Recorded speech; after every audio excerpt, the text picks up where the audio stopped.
What if everything you've been told about the origins of creation is a lie? What if the most sacred text in human history, read by billions and revered as the direct word of God, is actually nothing more than ancient plagiarism? Tonight, we're going to uncover one of the most explosive secrets in religious history, a conspiracy so profound that it strikes at the very foundation of Judaism, Christianity, and Islam. Because the book of Genesis, that cornerstone of faith that tells us how the world began, isn't original at all. It's stolen. For over 2,000 years, religious authorities have presented Genesis as divine revelation, as the pure and unfiltered truth about creation delivered directly from God to Moses on Mount Sinai. But what if I told you that every major story in Genesis, the creation of the world, the flood that destroyed humanity, even the very structure of how these tales unfold, was lifted wholesale from much older Babylonian myths? What if the priests who wrote these stories weren't prophets receiving divine visions, but desperate political refugees engaged in the most audacious act of cultural theft in human history? This isn't speculation. This isn't theory. This is documented fact, backed by archaeological evidence so overwhelming that even many biblical scholars quietly acknowledge it. Yet somehow, this truth has been buried, suppressed and ignored by religious institutions, who have too much to lose if their foundational myths are exposed as forgeries. The story I'm about to tell you begins not in the Garden of Eden, but in the smoking ruins of Jerusalem in 586 BCE. Picture this. The mighty Babylonian army has just finished destroying the holiest city in the Hebrew world. The Temple of Solomon, that magnificent center of Hebrew worship, lies in ashes.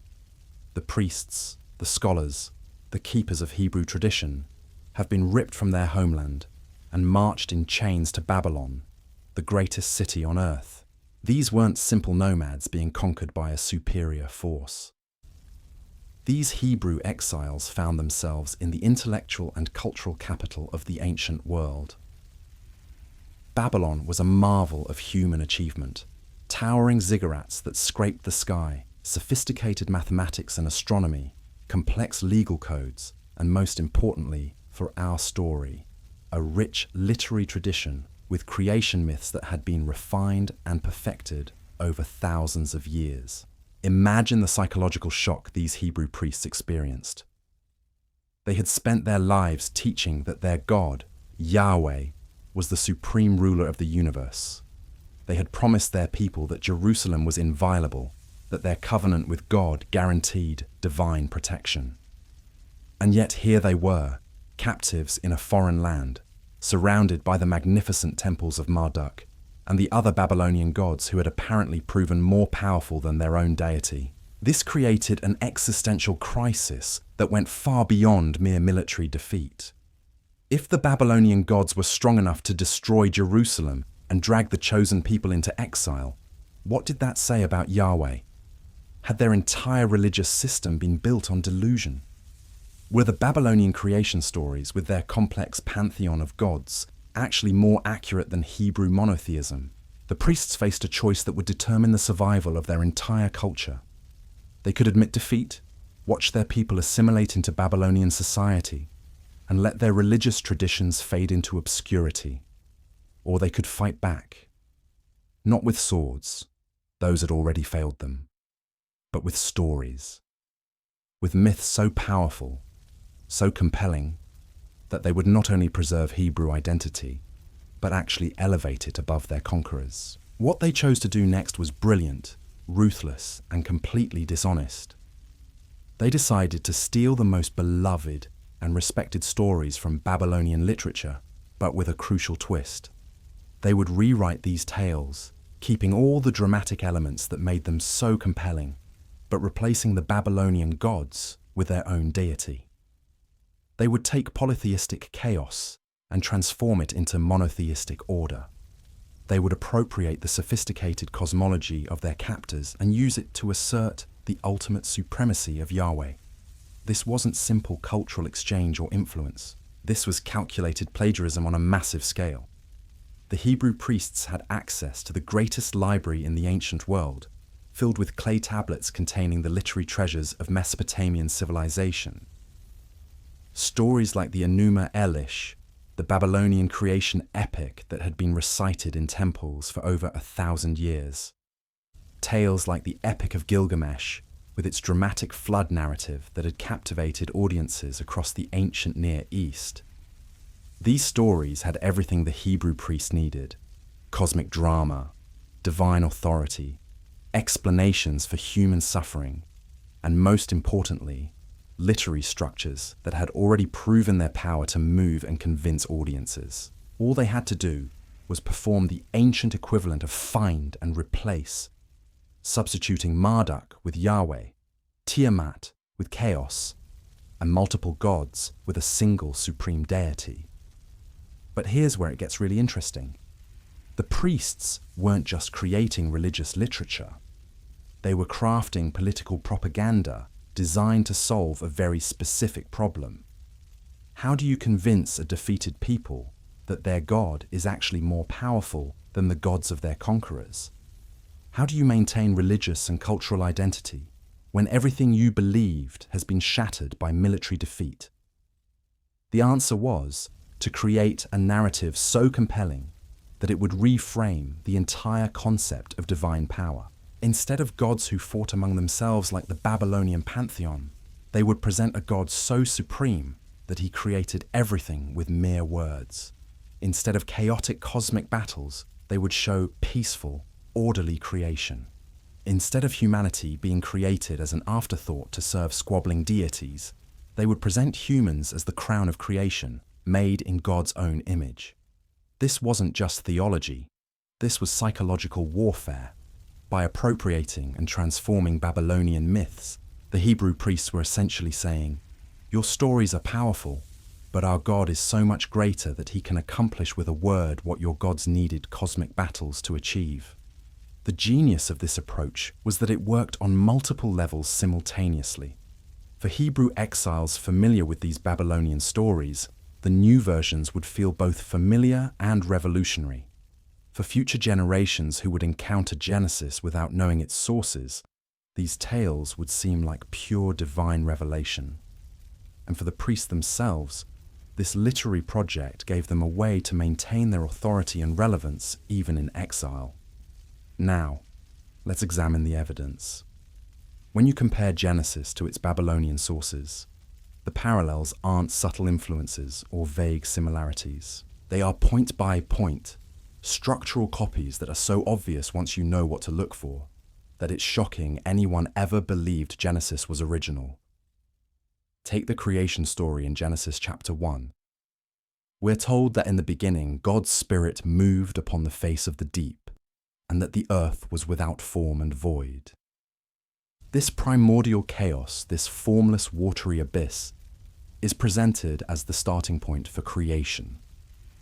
But this exact same scenario appears in the Enuma Elish, the Babylonian creation epic that predates any possible date for the composition of Genesis by centuries. In the Enuma Elish, creation begins with Tiamat, the primordial goddess of saltwater chaos, locked in cosmic battle with the forces of order. The Hebrew word for the deep in Genesis is Tehom, and this isn't just a coincidental similarity to Tiamat, it's a direct linguistic borrowing. The Hebrew priests took the Babylonian goddess of chaos and demoted her to a mere description of primordial waters, but they kept the essential concept intact. Both stories follow the same basic progression. Chaotic waters exist before creation. A divine force brings order to this chaos, and the world is formed by separating the waters above from the waters below. Both accounts describe the creation of a firmament, a solid dome that holds back the celestial waters. Both present creation as happening in distinct stages, with each stage building upon the previous one. Even the 7-day structure of Genesis creation has Babylonian parallels. The Enuma Elish was written on 7 tablets, and while these don't correspond exactly to days, the concept of creation unfolding in 7 distinct phases was already established in Mesopotamian literature long before the Hebrew priests adapted it. But perhaps the most revealing parallel is the purpose assigned to humanity in both accounts. In the Enuma Elish, humans are created specifically to serve the gods, to perform the labor that the deities find burdensome. In Genesis, humans are given dominion over creation, but they are also placed in the garden to till it and keep it, and the entire narrative structure suggests that humanity's primary purpose is to worship and serve God. The Hebrew priests softened the language, but the essential concept remains the same. This pattern of appropriation and adaptation continues throughout the early chapters of Genesis, but nowhere is it more obvious than in the flood narrative. The story of Noah and the ark isn't just similar to earlier Mesopotamian flood myths. It's virtually identical in almost every significant detail. The Epic of Gilgamesh contains what might be the most damning evidence of biblical plagiarism ever discovered. When archaeologists unearthed the clay tablets containing this ancient story in the ruins of Nineveh in 1853, they found something that sent shockwaves through the religious establishment. Here was a flood narrative so identical to the story of Noah that it couldn't possibly be coincidental, and it was written at least 1,000 years before any reasonable date for the composition of Genesis.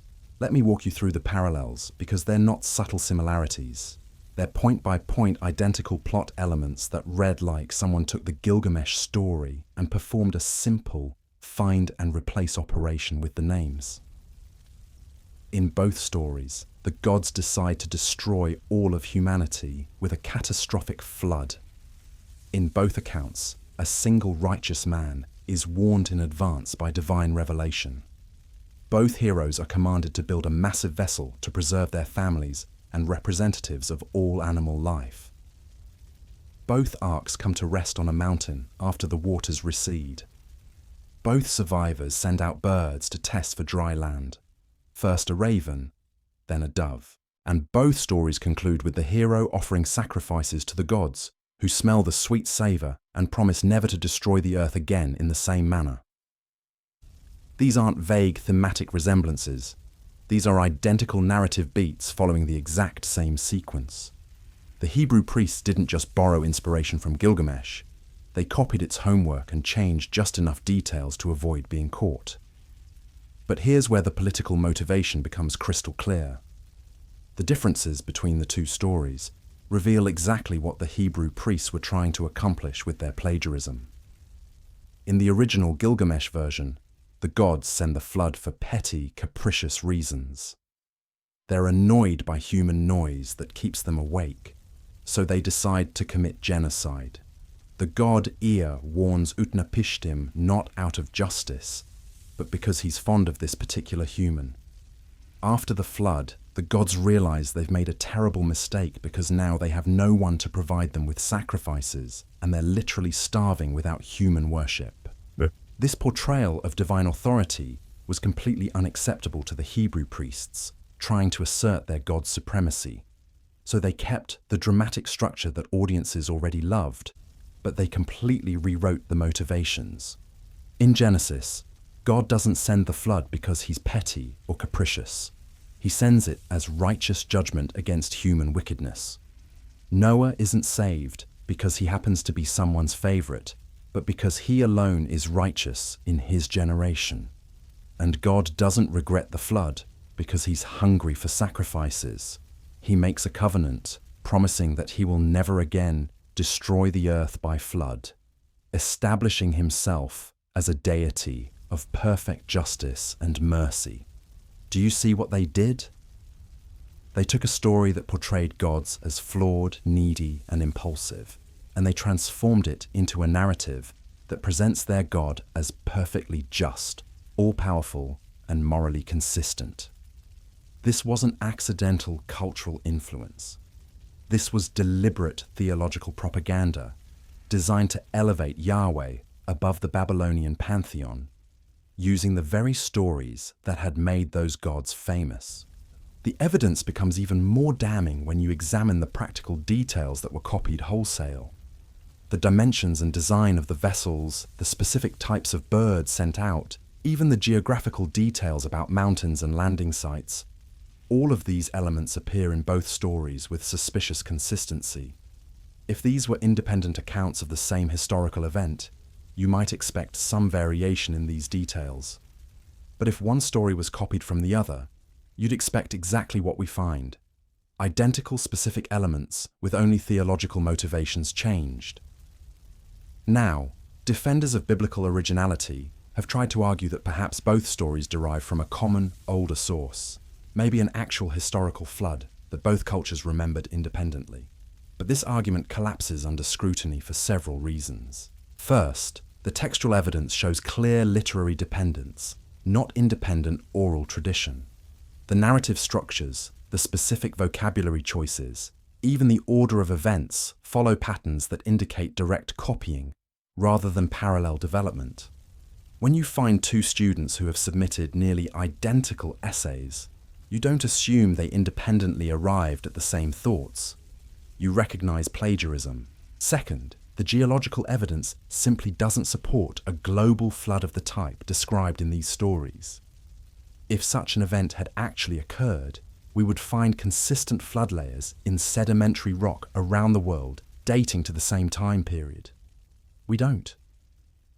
What we do find are localized flood traditions in many cultures, which is exactly what you'd expect from people living near rivers and coastlines throughout history. Third, and most importantly, the pattern of borrowing extends far beyond just the flood narrative. When you examine the entire structure of early Genesis, you find the same systematic appropriation of Babylonian literary elements throughout: the creation account, the flood story, even elements of the Tower of Babel narrative. All of these show clear dependence on Mesopotamian sources that predate the composition of Genesis by centuries. But let's dig deeper into another smoking gun that reveals the extent of this cultural theft. The story of the Tower of Babel in Genesis chapter 11 presents itself as an explanation for the diversity of human languages and the scattering of peoples across the earth. According to the biblical account, humanity was once united with a single language, but they became proud and decided to build a tower that would reach heaven. God, threatened by human unity and ambition, confused their language and scattered them across the earth. This story appears nowhere in ancient Hebrew tradition before the Babylonian exile, but it makes perfect sense as a Hebrew reinterpretation of Babylonian urban culture. The exiled priests found themselves in the shadow of massive ziggurats, those stepped temple towers that dominated the Babylonian skyline. The most famous of these was the Etemenanki, the great ziggurat of Babylon that may have stood over 300 feet tall. To the Hebrew exiles, these structures represented everything that was alien and threatening about Babylonian civilization. The ziggurats were centers of polytheistic worship, symbols of human achievement that seemed to challenge the supremacy of their god. They were also powerful symbols of the urban, cosmopolitan culture that had conquered and displaced the Hebrew people. The Tower of Babel story allowed the Hebrew priests to reframe these impressive architectural achievements as examples of human arrogance that had been punished by divine intervention. Instead of admitting that Babylonian engineering represented genuine human accomplishment, they created a narrative that portrayed such achievements as the result of divine confusion and judgment. The story transforms Babylonian urban sophistication into a cautionary tale about the dangers of human pride. Even more tellingly, the Hebrew word Babel in this story is presented as deriving from the Hebrew word for confusion, balal. But this is clearly a false etymology designed to support the narrative. The actual name Babylon comes from the Akkadian Bab Ilani, meaning gate of the gods. The Hebrew priests took the name of the city that had conquered them and twisted it into a pun about divine judgment and linguistic confusion. This pattern of appropriation and inversion runs throughout the early chapters of Genesis. Every major narrative element can be traced back to Mesopotamian sources, but each has been carefully edited to serve Hebrew, theological and political purposes. The priests weren't just borrowing stories. They were conducting a systematic campaign of cultural warfare, using the very myths of their conquerors to assert their own superiority. Consider the implications of this discovery. For over 2 millennia, these stories have been presented as the foundational truths of human existence. The creation account in Genesis has shaped how billions of people understand their relationship to the natural world, to each other, and to the divine. The flood narrative has been interpreted as establishing God's moral standards and his covenant relationship with humanity. These stories form the basis for concepts of original sin, human dignity, environmental stewardship, and divine justice that continue to influence law, ethics, and social policy around the world. But if these narratives are actually plagiarized Babylonian myths, carefully edited to serve the political needs of exiled Hebrew priests, then what does that say about their authority? What does it mean for religious traditions that claim these stories as divine revelation? How do we reconcile the profound influence these texts have had on human civilization with the mounting evidence that they are sophisticated forgeries? The religious establishment has been remarkably successful at suppressing this evidence and maintaining the fiction of biblical originality. Seminary students learn about ancient Near Eastern parallels to biblical texts, but this sanitized language obscures the reality of wholesale plagiarism. Scholars who point out the obvious literary dependence are dismissed as having anti-religious bias, even when the textual evidence is overwhelming. But the truth has a way of surfacing, especially in an age of global communication and archaeological discovery. The clay tablets don't lie. The linguistic analysis doesn't lie. The chronological evidence doesn't lie. And the pattern of systematic borrowing is too extensive and too obvious to explain away as coincidence or vague cultural influence. What we're looking at is perhaps the most successful case of cultural appropriation in human history. The Hebrew priests took the sophisticated literary achievements of their conquerors, stripped away the elements that didn't serve their purposes, and repackaged them as original divine revelation. They transformed polytheistic chaos narratives into monotheistic order myths. They converted stories that portrayed gods as flawed and needy into accounts that established their deity as perfectly just and all-powerful. And it worked. Not only did this strategy preserve Hebrew identity during the trauma of exile, but it ultimately produced religious texts that would influence human civilization for thousands of years. The irony is profound. The very stories that were crafted to assert Hebrew superiority over Babylonian culture actually demonstrate the intellectual debt that Hebrew literature owed to Mesopotamian achievement. This brings us to a crucial question that religious authorities desperately want to avoid. If the foundational narratives of Genesis are plagiarized myths, what does that mean for everything built upon them? Christian theology depends heavily on the Genesis accounts for its understanding of human nature, the origin of sin, and the need for redemption. Islamic tradition similarly treats these stories as authentic divine revelation. Jewish identity has been shaped for millennia by these narratives of divine election and covenant relationship. But here's the thing that makes this conspiracy so insidious. Acknowledging the truth about Genesis doesn't just challenge specific religious doctrines, it exposes the fundamental dishonesty at the heart of how these traditions present themselves to the world. When religious leaders claim that these stories represent unique divine revelation, they are perpetuating a deception that goes far beyond simple theological disagreement. They are actively concealing evidence of systematic literary theft that undermines the very foundation of biblical authority, and they know it. Modern biblical scholarship has quietly acknowledged many of these parallels for over a century. Seminary professors teach courses on comparative mythology, where they carefully dance around the obvious conclusions. Archaeological discoveries continue to unearth more Mesopotamian texts that predate biblical accounts.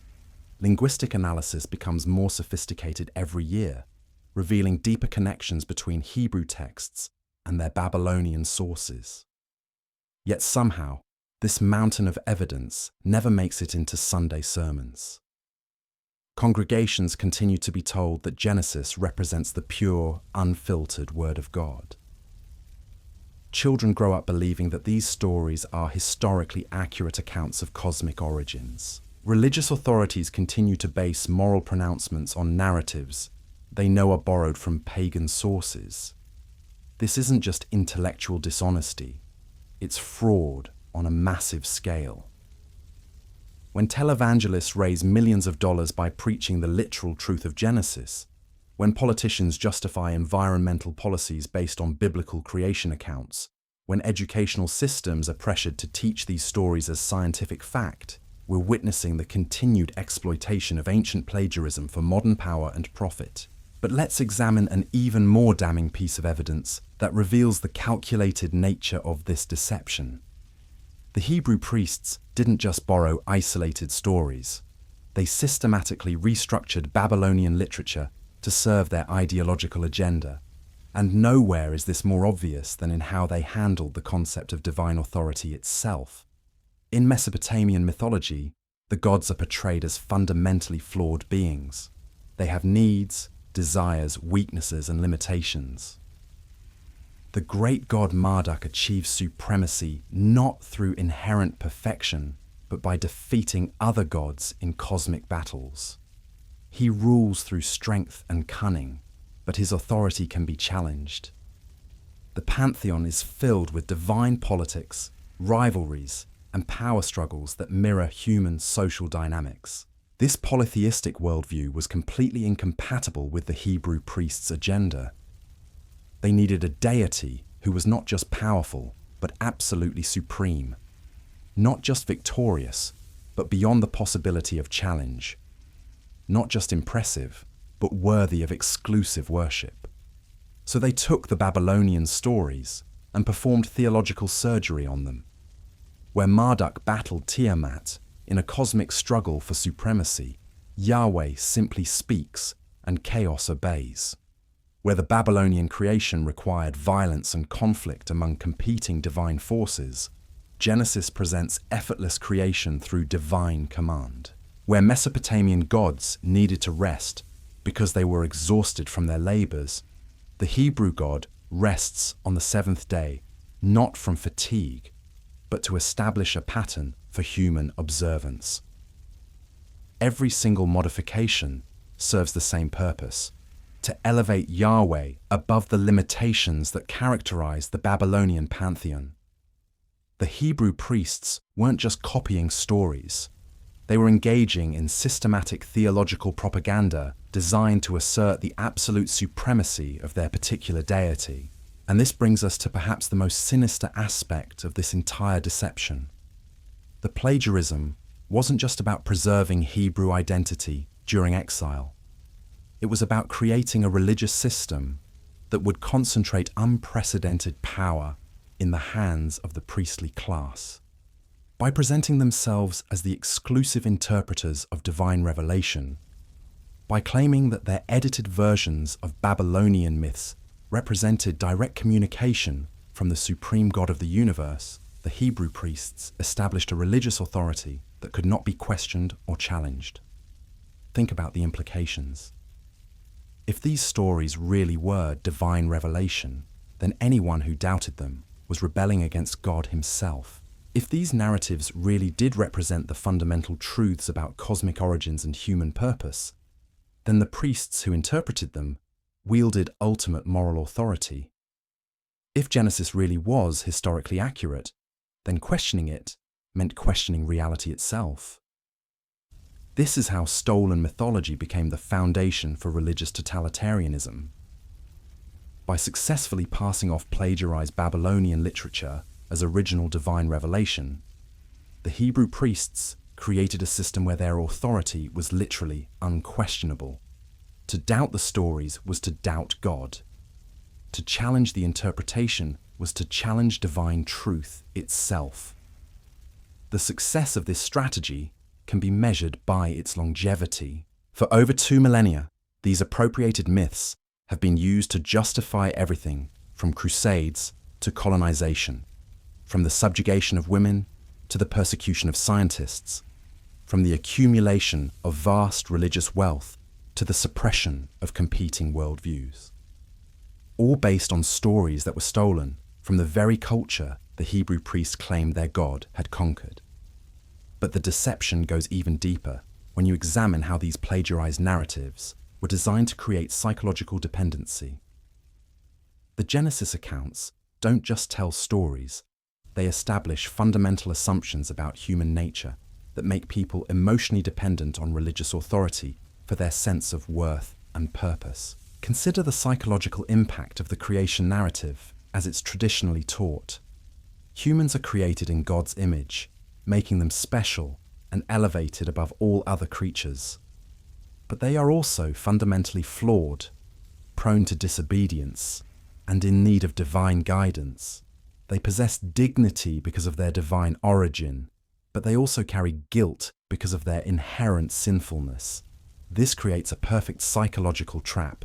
People feel simultaneously special and worthless, elevated and condemned, chosen and rejected.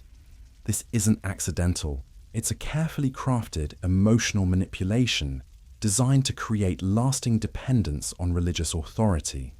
People who believe they are both divinely favored and fundamentally flawed will naturally turn to religious leaders for guidance about how to resolve this internal contradiction. They become psychologically invested in maintaining the system that both elevates and condemns them. The borrowed flood narrative serves a similar psychological function. It establishes the principle that God can and will destroy the entire world if humanity fails to meet divine standards. But it also promises that the faithful will be preserved through catastrophe. This creates a powerful incentive structure: obey religious authority or face cosmic annihilation, but follow the prescribed path and receive divine protection. Again, this isn't theological accident. It's sophisticated psychological engineering designed to create compliant, fearful populations who will submit to religious authority rather than risk divine punishment. The Hebrew priests took Babylonian stories that had entertained audiences for centuries and transformed them into tools of social control. The evidence for this manipulation becomes even clearer when you examine how these stories have been used throughout history. Every time religious or political leaders have wanted to justify conquest, oppression, or social control, they've returned to these Genesis narratives. The creation account has been used to justify everything from slavery to environmental destruction. The flood story has been invoked to threaten divine judgment against anyone who challenges established authority. This pattern of exploitation continues today. Politicians invoke Genesis to justify policies that benefit their donors while claiming divine mandate. Religious leaders use these stories to accumulate wealth and power while presenting themselves as humble servants of God. Educational systems are pressured to teach these plagiarized myths as scientific fact, undermining critical thinking and promoting intellectual submission. The most tragic aspect of this deception is how it has robbed humanity of genuine spiritual exploration. By presenting stolen Babylonian myths as the ultimate religious truth, the Hebrew priests and their successors have discouraged people from examining the actual diversity of human spiritual experience. They've created a false choice between accepting plagiarized mythology as divine revelation or abandoning spiritual seeking altogether. But here's what the religious authorities don't want you to know. The actual Mesopotamian sources that Genesis borrowed from represent just one small fraction of ancient human wisdom traditions. There were sophisticated philosophical and spiritual systems in Egypt, India, China, and countless other cultures that developed profound insights about consciousness, ethics, and cosmic order without requiring submission to priestly authority or belief in plagiarized creation myths. The Hebrew priests' decision to appropriate Babylonian literature and present it as unique divine revelation didn't just deceive their contemporaries, it created a massive blind spot in human spiritual development that continues to this day. Millions of people have been taught that their only options are to either accept these stolen stories as literal truth or reject spirituality altogether. This false dichotomy has prevented countless individuals from exploring the rich diversity of human wisdom traditions that might actually offer genuine insight into the deepest questions of existence. Instead of encouraging people to think critically about ultimate questions, these plagiarized narratives have been used to shut down inquiry, suppress doubt, and punish intellectual curiosity. The time has come to acknowledge the truth about Genesis and its Babylonian sources. Not because exposing this deception will solve all human problems, but because honesty about our intellectual and spiritual heritage is the foundation for genuine progress. As long as we continue to base our understanding of cosmic origins, human nature, and moral authority on stories that we know were stolen from ancient Mesopotamian literature, we remain trapped in a web of deception that prevents authentic spiritual and intellectual development. The biggest lie of creation isn't just that Genesis was plagiarized from Babylonian myths. The biggest lie is that this plagiarism has been successfully concealed for over 2 millennia, allowing religious authorities to accumulate unprecedented power and wealth based on stories they know are forgeries. The biggest lie is that this deception continues today, preventing billions of people from accessing the full range of human wisdom about the deepest questions of existence. But knowledge is power, and the truth about these ancient texts is finally becoming impossible to suppress. Archaeological discoveries continue to reveal more evidence of the systematic borrowing that shaped biblical literature.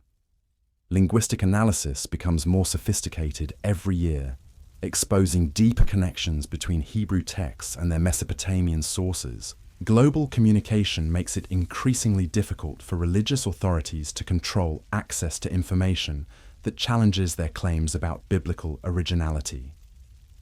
The question now is not whether the truth about Genesis will emerge. It's how long religious institutions can maintain their deception in the face of mounting evidence. And more importantly, what will happen to human spiritual development when we finally acknowledge that our foundational religious narratives are sophisticated forgeries designed to serve the political agenda of ancient priests?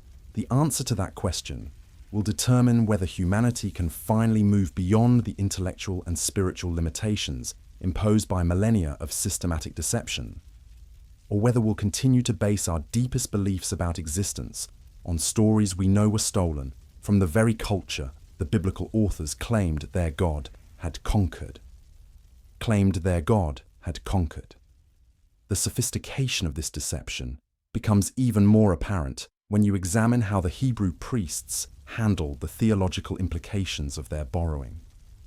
They weren't just stealing stories, they were conducting an elaborate theological reconstruction project designed to solve fundamental problems with monotheism that the Babylonian myths had already addressed through polytheistic frameworks. Consider the problem of evil, which has plagued monotheistic religions for millennia. If there's only one all-powerful, perfectly good God, why does evil exist in the world? The Babylonian myths solved this elegantly by having multiple gods with competing interests. Evil wasn't a theological problem. It was simply the result of divine conflict. When Tiamat battled Marduk, the chaos and destruction were natural consequences of gods pursuing their own agendas. But when you strip away the polytheistic framework and claim that one supreme God controls everything, you create a massive logical contradiction. How can a perfectly good, all-powerful deity allow suffering and evil to exist? The Hebrew priests found themselves trying to solve a problem that didn't exist in the original Babylonian versions of these stories. Their solution was brilliant and manipulative. They invented the concept of human free will as a theological escape hatch. In Genesis, evil doesn't exist because God created it, or because competing divine forces are at work. Evil exists because humans chose to disobey divine commands. This single innovation transformed stolen Babylonian creation myths into a sophisticated system of psychological control. Think about the genius of this manipulation. By making humans responsible for all evil and suffering, the Hebrew priests accomplished several crucial objectives simultaneously. They preserved God's perfect goodness by blaming problems on human choice. They created a perpetual sense of guilt that would drive people to seek religious guidance. And most importantly, they established a framework where any challenge to religious authority could be dismissed as human sinfulness rather than legitimate criticism. The Adam and Eve narrative, which appears nowhere in Babylonian literature, serves as the linchpin of this entire psychological manipulation system.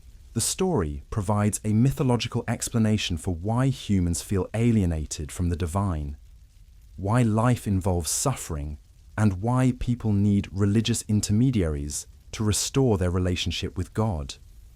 It's a masterpiece of religious engineering designed to create permanent psychological dependence on priestly authority. But here's where the deception becomes truly insidious. The Hebrew priests didn't just borrow the dramatic elements of Babylonian myths, they systematically eliminated the aspects that might encourage intellectual independence or critical thinking. Mesopotamian literature contains extensive philosophical speculation about the nature of reality, the limits of divine power, and the complexity of moral judgment. These elements were carefully stripped away in the biblical versions. In the original Gilgamesh epic, the hero questions divine authority, struggles with the meaning of mortality, and ultimately comes to terms with the limitations of both human and divine power. It's a sophisticated meditation on the human condition that encourages readers to think deeply about fundamental questions of existence. The Genesis flood narrative eliminates all of this philosophical complexity. Noah doesn't question God's decision to destroy humanity. He doesn't struggle with moral doubts about the genocide he's witnessing. He simply obeys without reflection or criticism. The borrowed story has been transformed from a vehicle for philosophical exploration into a lesson about the importance of unquestioning submission to divine authority. This pattern of elimination continues throughout the borrowed narratives. Every element that might encourage critical thinking, moral questioning, or intellectual independence has been systematically removed. What remains are stories designed to produce compliant, fearful populations who will turn to religious authority for guidance, rather than trusting their own capacity for ethical reasoning. The success of this manipulation can be measured by how effectively it has prevented people from examining the obvious evidence of plagiarism. For centuries, believers have been so psychologically invested in the uniqueness and divine origin of these stories that they've been unable to acknowledge the clear textual evidence of borrowing. The emotional manipulation embedded in the narratives has created a kind of intellectual blindness that persists even when confronted with overwhelming proof. Modern apologetics has developed increasingly sophisticated methods for explaining away the parallels between Genesis and its Mesopotamian sources. They argue that similarities prove common historical memory rather than literary borrowing. They claim that the theological differences are so significant that they override obvious structural parallels. They suggest that divine revelation could work through cultural influence without compromising biblical authority. But these explanations collapse under careful examination because they ignore the systematic nature of the borrowing and the clear evidence of editorial manipulation. This isn't a case of vague cultural influence or shared memory of ancient events. This is deliberate, calculated appropriation of specific literary works for particular theological and political purposes. The linguistic evidence alone is devastating to claims of biblical originality. The Hebrew word tehom for the primordial deep isn't just similar to the Babylonian Tiamat. It's a direct borrowing that preserves the original mythological concept while adapting it to monotheistic theology. The flood narrative contains numerous Akkadian loanwords and phrases that appear nowhere else in Hebrew literature. Even the structure of Hebrew poetry in these passages follows Mesopotamian patterns, rather than the forms found in other biblical texts. When you combine this linguistic evidence with the archaeological proof that these Mesopotamian texts predate any possible composition date for Genesis, the case for plagiarism becomes overwhelming. The only way to maintain belief in biblical originality is to ignore evidence or engage in increasingly elaborate apologetic gymnastics that require abandoning normal standards of historical and literary analysis. But let's examine an even more damaging piece of evidence that reveals just how calculated this plagiarism was. The Hebrew priests didn't just borrow individual stories, they created an entire cosmological framework by systematically combining elements from different Mesopotamian sources. The creation account draws primarily from Enuma Elish, but it also incorporates elements from other Babylonian texts. The flood narrative is based on Gilgamesh, but it includes details from the Atrahasis epic and other flood stories. This wasn't accidental cultural osmosis. This was deliberate literary composition by people with extensive knowledge of Mesopotamian literature who were consciously crafting a new mythological system. They had access to temple libraries. They understood the original contexts of these stories, and they made careful decisions about which elements to include, which to modify, and which to eliminate entirely. The evidence for this systematic approach is clearest in how they handled chronology. Mesopotamian myths don't present creation and flood as part of a single historical sequence. These were separate stories serving different literary and religious functions. But the Hebrew priests wove them together into a continuous narrative that presents human history as a progression from perfect creation, through moral corruption, to divine judgment and renewal. This chronological framework serves a crucial ideological function. It presents human existence as fundamentally unstable, always teetering between divine favor and divine wrath. People can never simply exist. They must constantly work to maintain their relationship with a God who has already demonstrated his willingness to destroy the entire world when humans fail to meet his standards. The psychological impact of this chronological manipulation cannot be overstated. It creates a permanent state of existential anxiety that drives people to seek religious guidance. It establishes the principle that human flourishing depends on maintaining proper relationship with divine authority. And it suggests that any deviation from prescribed religious behavior threatens not just individual salvation, but the stability of the entire cosmic order. This is religious terrorism disguised as spiritual wisdom. The borrowed stories have been carefully edited to create maximum psychological pressure for conformity and submission. The natural human tendency toward intellectual curiosity and moral independence is systematically pathologized as the same pride and disobedience that led to the fall of Adam and the flood of Noah. But perhaps the most revealing evidence of manipulation lies in what the Hebrew priests chose not to borrow from their Mesopotamian sources. Babylonian literature contains extensive wisdom traditions that encourage practical ethics, intellectual development, and social responsibility without requiring submission to priestly authority. These texts present moral reasoning as a human capacity that can be developed through experience and reflection rather than divine revelation. None of these elements appear in Genesis. The borrowed stories have been stripped of everything that might encourage intellectual independence or ethical self-reliance. What remains is a system designed to convince people that they are incapable of moral reasoning without divine guidance and priestly interpretation. The implications of this selective borrowing extend far beyond ancient history. The psychological patterns established in these plagiarized narratives continue to shape how millions of people understand themselves and their relationship to authority. The idea that humans are fundamentally flawed and in need of external guidance has been used to justify everything from political oppression to psychological manipulation. Educational systems based on these principles discourage critical thinking by presenting questioning as dangerous pride. Political systems invoke these narratives to justify authoritarian control by claiming divine mandate. Economic systems use these stories to promote acceptance of inequality by suggesting that earthly suffering is the result of human sinfulness rather than systemic injustice. The reach of this ancient deception extends into every aspect of modern life, shaping assumptions about human nature, moral authority, and social organization that most people never consciously examine. The borrowed Babylonian myths have become so deeply embedded in Western culture that their influence is largely invisible, even to people who don't consider themselves religious. This brings us to a crucial realization about the true scope of this conspiracy. The Hebrew priests who plagiarized these stories weren't just creating religious literature for their own community.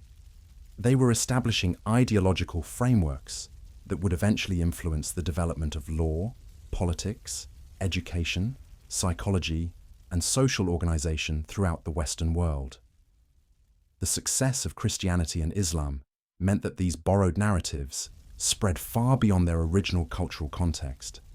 Societies that had never heard of Babylon or Mesopotamia found themselves organized around social and political principles derived from plagiarized creation myths. The psychological manipulation techniques embedded in these stories became foundational assumptions about human nature that shaped the development of entire civilizations. Consider how different human development might have been if these societies had instead been influenced by the original Mesopotamian sources, with their emphasis on philosophical inquiry, moral complexity, and the limitations of divine authority, or if they had drawn from other wisdom traditions that encouraged intellectual independence and ethical self-reliance, rather than submission to priestly authority. The Hebrew priests' decision to appropriate and manipulate Babylonian literature didn't just deceive their contemporaries. It altered the entire trajectory of human intellectual and spiritual development. We are still living with the consequences of their calculated plagiarism, still struggling to overcome psychological patterns that were deliberately embedded in stolen stories over 2 millennia ago. But the evidence keeps accumulating, and the truth becomes harder to suppress with each archaeological discovery, each linguistic analysis, each comparative study of ancient literature. The clay tablets don't lie about their age or their content. The parallels between Genesis and its sources are too extensive and too specific to explain as coincidence. The systematic nature of the borrowing reveals clear intention rather than accidental influence. Religious authorities can continue to ignore this evidence, but they cannot make it disappear. They can develop increasingly elaborate apologetic explanations, but they cannot change the fundamental facts about textual relationships and chronological priority. They can suppress education about comparative mythology, but they cannot prevent people from accessing information that challenges their claims about biblical originality. The conspiracy is unraveling because lies, no matter how sophisticated, cannot ultimately withstand the accumulated weight of evidence and the human capacity for critical thinking. The truth about Genesis and its Babylonian sources is no longer confined to academic circles or specialized scholarship. It is becoming part of general cultural knowledge, accessible to anyone willing to examine the evidence with an open mind. This creates an unprecedented opportunity for human intellectual and spiritual liberation. For the first time in over 2,000 years, large numbers of people have access to both the original Mesopotamian sources and the clear evidence of how they were manipulated to create biblical narratives. We can see both the sophisticated wisdom traditions that were suppressed and the psychological manipulation techniques that were embedded in their place. The question is whether we will have the courage to acknowledge what this evidence reveals about our intellectual and spiritual heritage. Will we continue to base our deepest beliefs about existence on stories we know are plagiarized? Will we allow the psychological manipulation embedded in these narratives to continue shaping our understanding of human nature and moral authority? Or will we finally move beyond the limitations imposed by ancient political propaganda disguised as divine revelation? The biggest lie of creation is not just that Genesis was stolen from Babylonian myths. The biggest lie is that this theft was transformed into a system of psychological control that has prevented humanity from accessing its full intellectual and spiritual potential for over 2 millennia.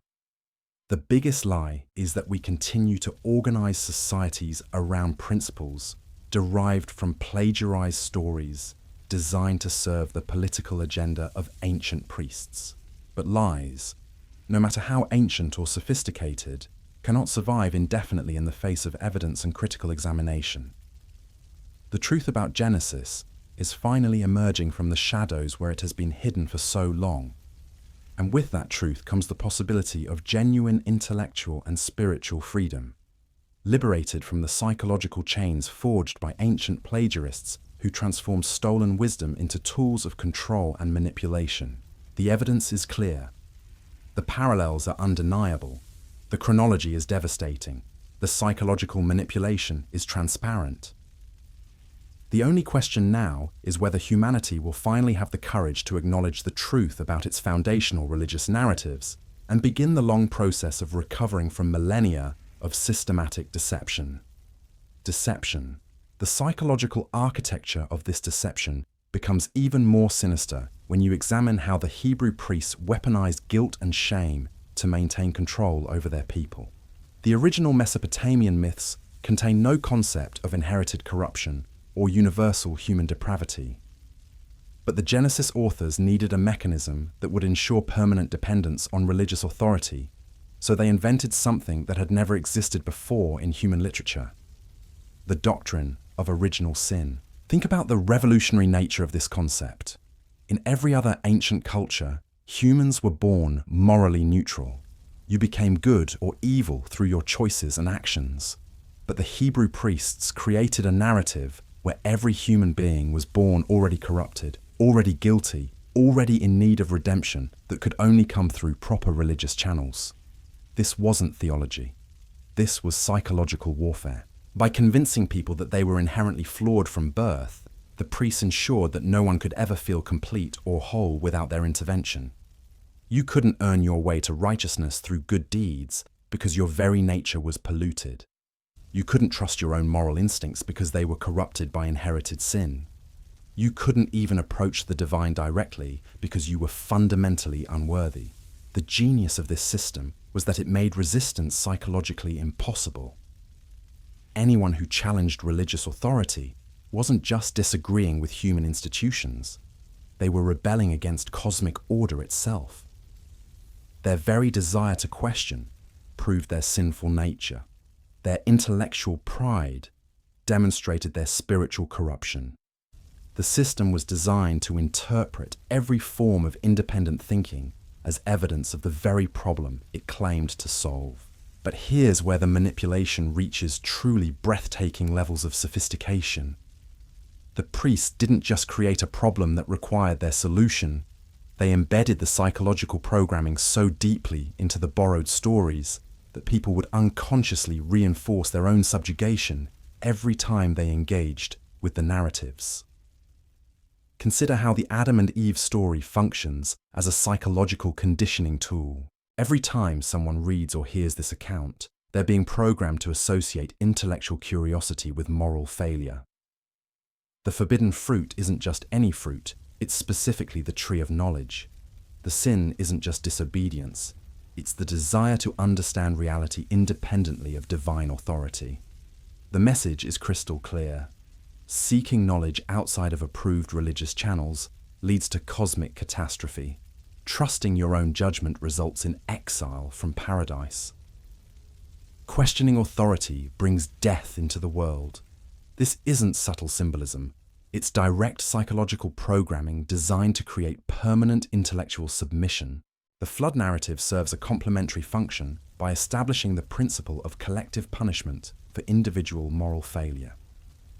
Noah's flood doesn't just punish the wicked, it destroys the entire world, except for one family that maintained perfect obedience to divine commands. The implicit message is that everyone's survival depends on everyone's compliance with religious authority. This creates a powerful social control mechanism.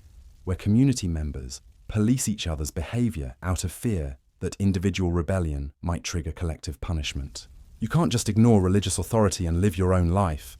Your disobedience threatens everyone around you. The borrowed Babylonian flood myth has been transformed into a tool for creating religious surveillance states. But the most insidious aspect of this psychological programming is how it prevents people from recognizing the very evidence that would expose the deception. The borrowed stories contain built-in defenses against critical examination. Anyone who starts to question their authenticity or authority is immediately confronted with the narrative's own interpretation of such questioning as pride, rebellion, and spiritual blindness. This creates a closed loop of self-reinforcing delusion. The more evidence someone encounters that these stories are plagiarized myths, the more the psychological programming kicks in to interpret that evidence as temptation to be resisted, rather than truth to be acknowledged. The system has trained people to experience cognitive dissonance as spiritual warfare rather than intellectual growth. Modern neuroscience has revealed just how effective this ancient programming really is. When believers are confronted with evidence that contradicts their religious beliefs, brain scans show activation in the same regions associated with physical pain. The psychological conditioning embedded in these plagiarized narratives has literally rewired neural pathways to make critical thinking feel like injury. This explains why rational argument and historical evidence often fail to persuade people who have been raised on these stories. You're not just challenging their beliefs, you're triggering pain responses that have been carefully cultivated through millennia of psychological manipulation. The Hebrew priests created a system so sophisticated that it causes people to experience intellectual liberation as psychological torture. But let's examine how this system of control has adapted to survive in the modern world. Religious authorities can no longer simply suppress contradictory evidence as they did for centuries. Archaeological discoveries are published in peer-reviewed journals. Linguistic analysis is conducted in universities around the world. Comparative mythology is taught in academic settings where religious dogma carries no official authority. So how do they maintain the deception? Through compartmentalization and selective education. Seminary students learn about ancient Near Eastern parallels in carefully controlled contexts that emphasize theological differences while downplaying obvious literary dependence. Believers are taught to view comparative studies as attacks on faith rather than legitimate scholarly inquiry. Academic findings are dismissed as liberal bias or secular agenda without addressing the actual evidence. This strategy works because most people never encounter the primary sources directly. They receive filtered interpretations through religious authorities who have a vested interest in maintaining the deception. Sunday school teachers don't read Enuma Elish to their classes alongside Genesis. Bible study groups don't compare the flood narrative with its Mesopotamian sources. Seminary professors carefully avoid discussing the systematic nature of Hebrew borrowing from Babylonian literature. The result is a population that remains largely ignorant of evidence that would immediately expose the plagiarism if examined honestly. People continue to believe in biblical originality not because the evidence supports it, but because they've never been allowed to examine the evidence in contexts free from religious manipulation. This educational suppression extends into secular institutions as well. Public schools avoid teaching comparative mythology because it might offend religious sensibilities. Universities offer courses on biblical literature that treat the texts as unique cultural artifacts, rather than adapted versions of earlier sources. Even academic conferences on ancient Near Eastern studies often segregate biblical scholarship from broader Mesopotamian studies to avoid highlighting uncomfortable parallels. The conspiracy to conceal the truth about Genesis operates at every level of educational and cultural authority. It's not a coordinated plot by shadowy figures. It's a systemic pattern of willful ignorance maintained by people who have too much invested in the current system to acknowledge evidence that would undermine it. But the most tragic aspect of this suppression is how it has impoverished human understanding of our actual intellectual heritage. The original Mesopotamian sources that Genesis borrowed from represent sophisticated philosophical and literary achievements that deserve to be studied and appreciated on their own merits. Enuma Elish contains profound meditations on the nature of order and chaos.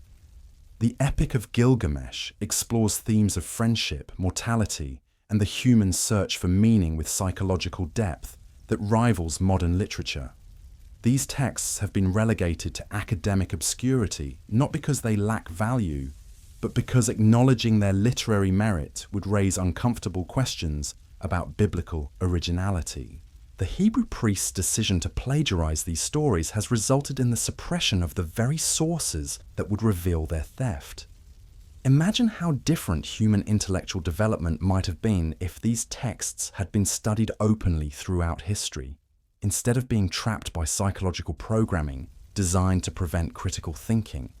People might have had access to philosophical traditions that encouraged intellectual exploration and moral complexity.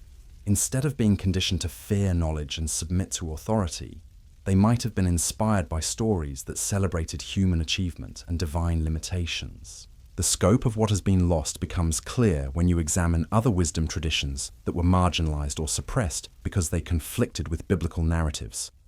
Ancient Egyptian philosophy, Greek rational inquiry, Hindu psychological analysis, Buddhist meditation traditions. All of these represented alternative approaches to understanding existence that were either ignored or actively suppressed because they threatened the authority of plagiarized biblical texts. The Hebrew priests' theft of Babylonian mythology didn't just deceive their contemporaries, it created intellectual bottlenecks that have constrained human development for millennia. We are still recovering from the damage caused by substituting stolen propaganda for genuine wisdom traditions. But perhaps the most damaging long-term consequence has been the creation of false dichotomies that continue to plague modern thinking. Because biblical narratives have been presented as the only alternative to materialistic atheism, people are forced to choose between accepting obviously flawed creation myths or abandoning spiritual exploration altogether.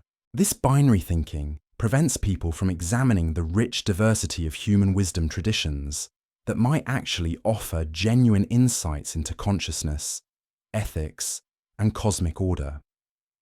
Instead of exploring the full spectrum of human spiritual achievement, people are trapped in debates between fundamentalist literalism and reductive materialism, both positions that ignore the vast middle ground where authentic wisdom traditions flourish. The Hebrew priests' decision to appropriate Babylonian literature and present it as unique divine revelation has created a massive blind spot in human spiritual development that persists to this day.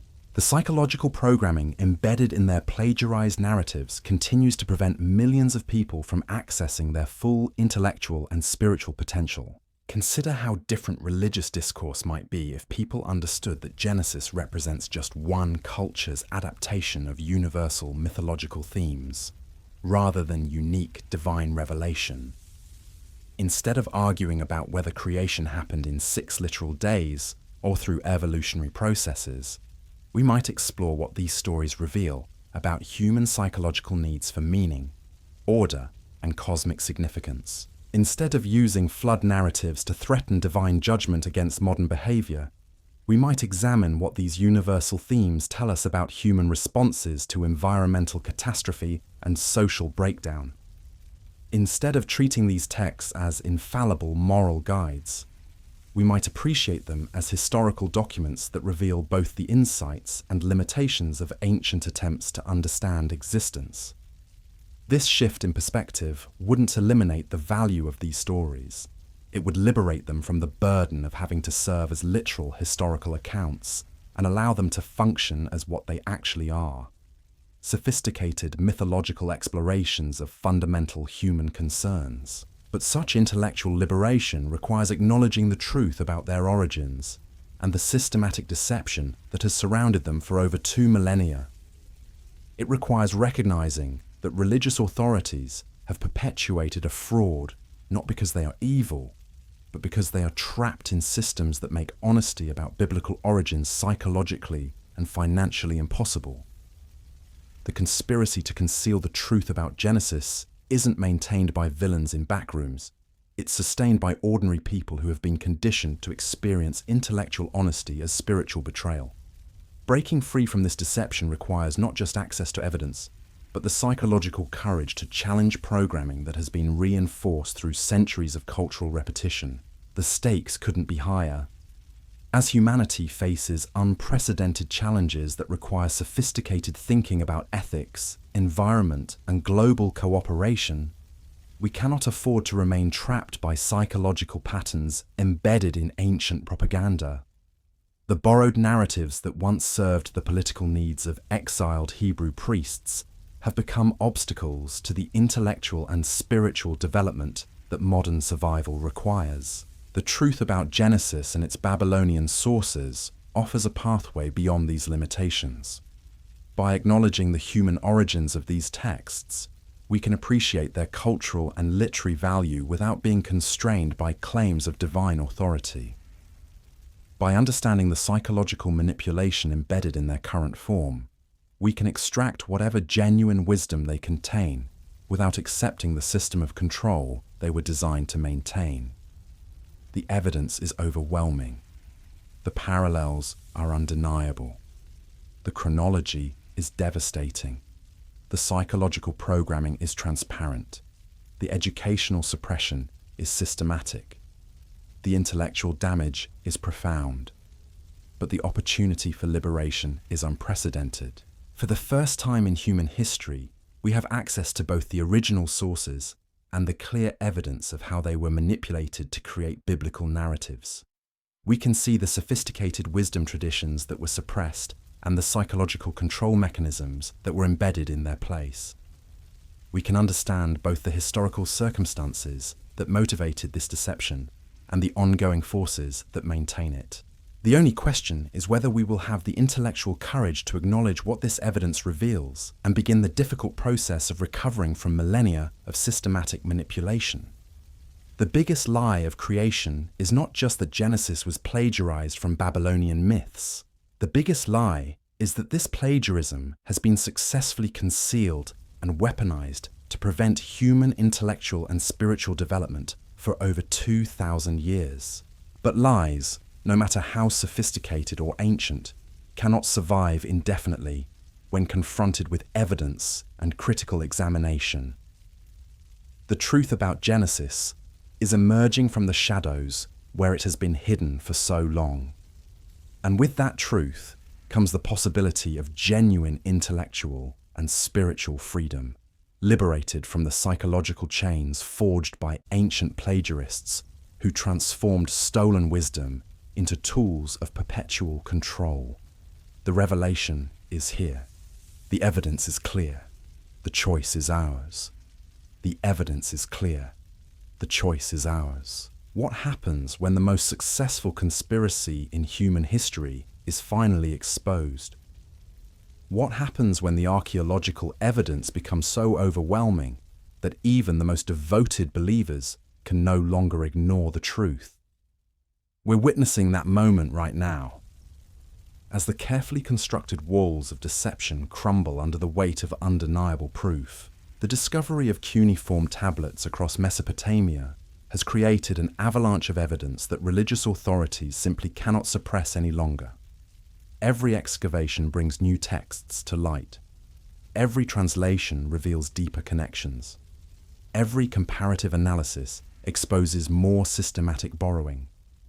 The conspiracy that has lasted for over 2 millennia is finally being dragged into the harsh light of historical scrutiny. But perhaps the most damning evidence comes not from what these ancient texts contain, but from how religious institutions have responded to their discovery. Instead of honest engagement with the archaeological record, we've witnessed decades of systematic suppression, misdirection, and outright deception designed to prevent believers from accessing information that would immediately expose the plagiarism. When the first Mesopotamian tablets were discovered in the mid-19th century, religious authorities didn't celebrate the confirmation of biblical narratives. They panicked.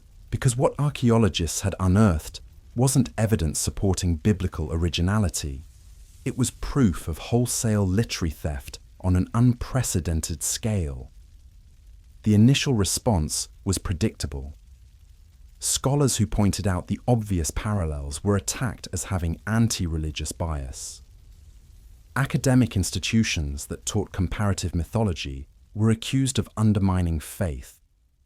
Archaeological findings were dismissed, minimized, or reinterpreted through theological frameworks that obscured their clear implications.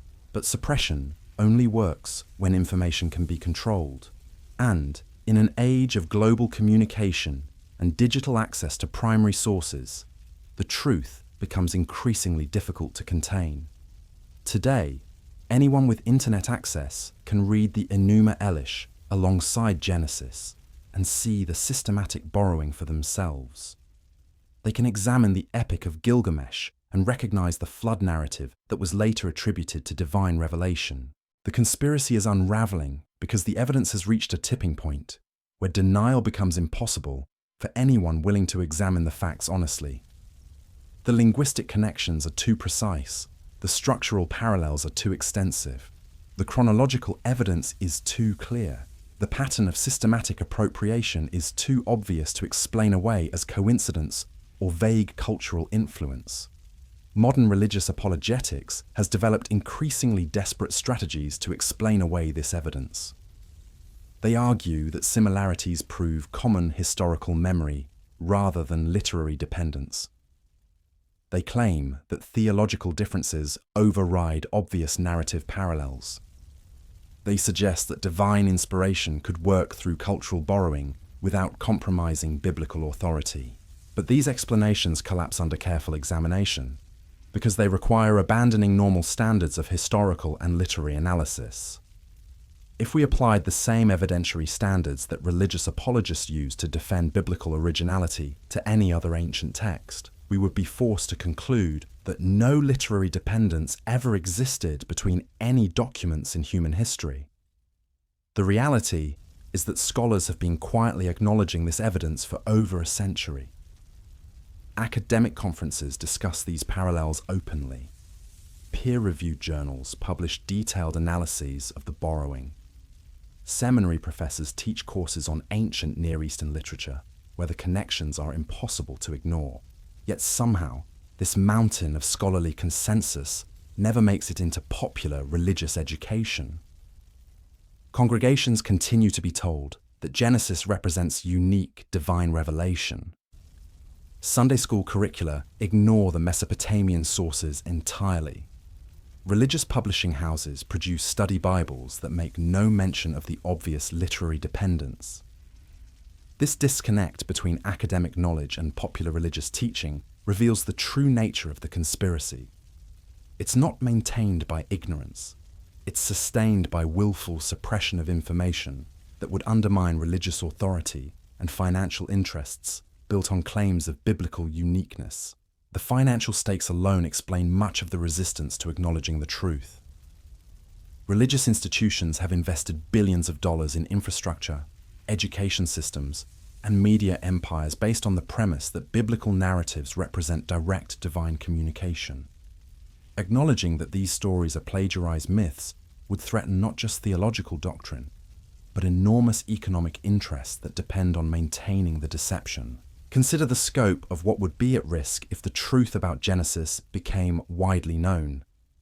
Televangelists who raise millions by preaching biblical literalism would lose their credibility. Religious universities that teach creation science would lose their academic legitimacy.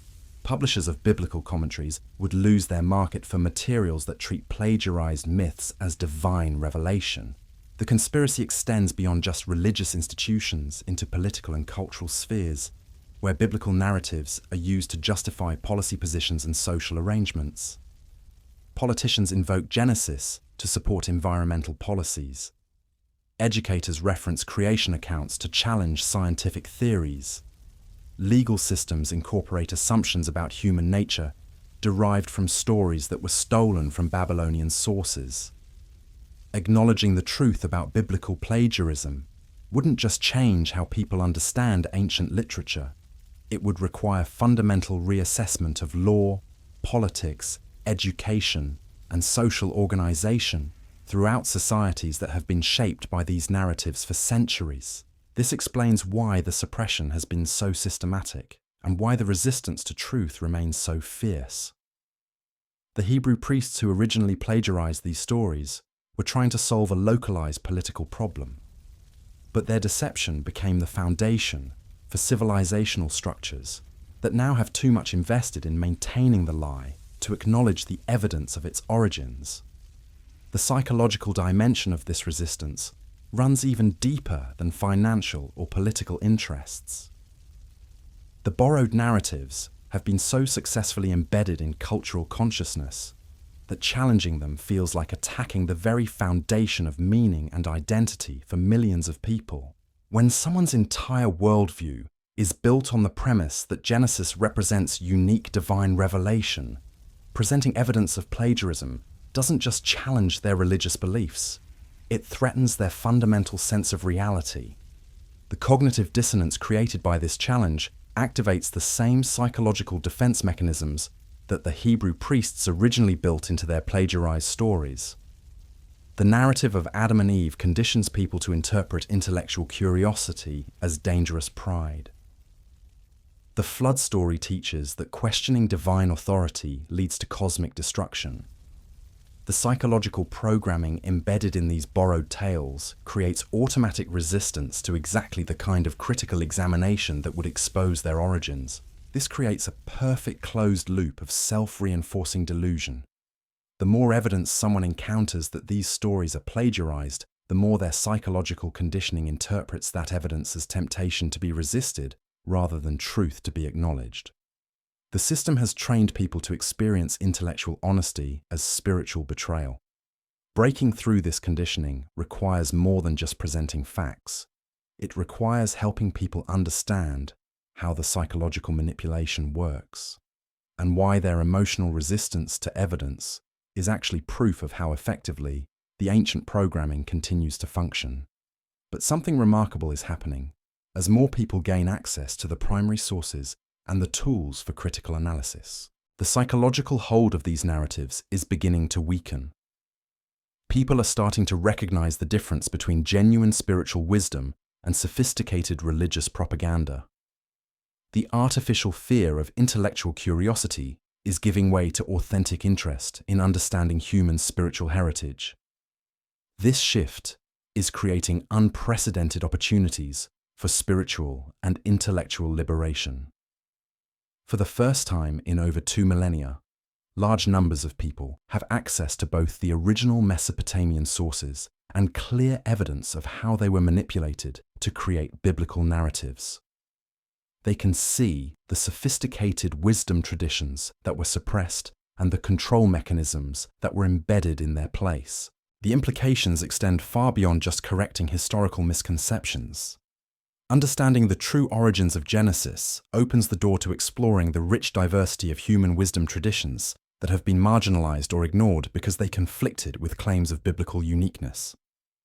Ancient Egyptian philosophy, Greek rational inquiry, Hindu psychological analysis, Buddhist meditation practices, indigenous shamanic traditions, all of these represented alternative approaches to understanding consciousness and existence that were systematically suppressed because they threatened the authority of plagiarized biblical texts.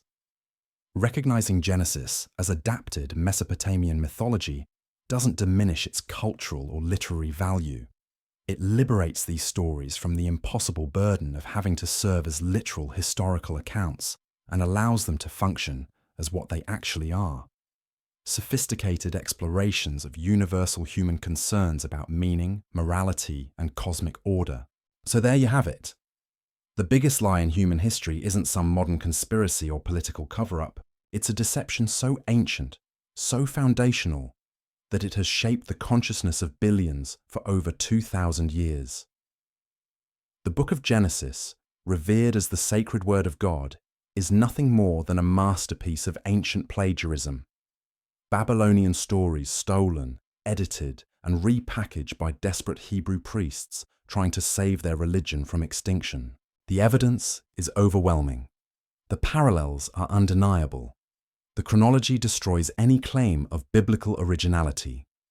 From the linguistic borrowing of Tehom from Tiamat to the point-by-point copying of the flood narrative, Genesis stands exposed as the most successful act of cultural theft in human civilization.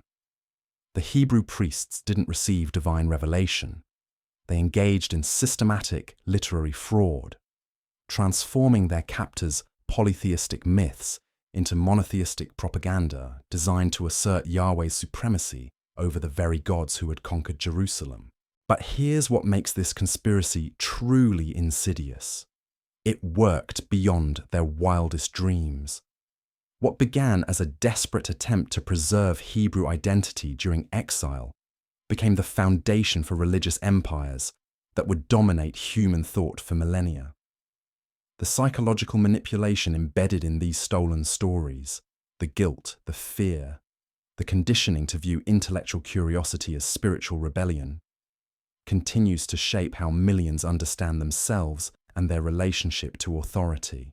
The religious establishment knows the truth. Seminary professors teach the parallels. Archaeological evidence accumulates daily. Scholarly consensus acknowledges the borrowing. Yet somehow this mountain of proof never reaches the people whose donations fund religious institutions, whose votes elect politicians who invoke Genesis, whose children are taught these plagiarized myths as literal truth. The conspiracy of silence continues because too much depends on maintaining the lie. Billions of dollars in religious infrastructure, political systems that derive authority from biblical claims, educational frameworks built on stolen narratives, psychological conditioning so deep that confronting the truth feels like attacking the foundation of reality itself. But the clay tablets don't lie. The linguistic evidence doesn't lie. The chronological proof doesn't lie. And in an age where information can no longer be controlled by religious gatekeepers, the truth is finally emerging from the shadows where it has been hidden for 2 millennia. The choice is now ours. We can continue living in the shadow of ancient plagiarism, allowing our deepest beliefs about existence to be shaped by stories we know were stolen from the very culture whose gods supposedly conquered our own. Or we can finally acknowledge what the evidence has been screaming for over a century. The foundation of biblical faith is built on the greatest lie ever told. Genesis isn't divine revelation, it's ancient propaganda. And recognizing that truth isn't the end of human spirituality, it's the beginning of genuine intellectual and spiritual freedom. The biggest lie of creation has finally been exposed. The only question is whether we have the courage to face what that revelation means for everything we thought we knew about ourselves, our history, and our relationship to the divine.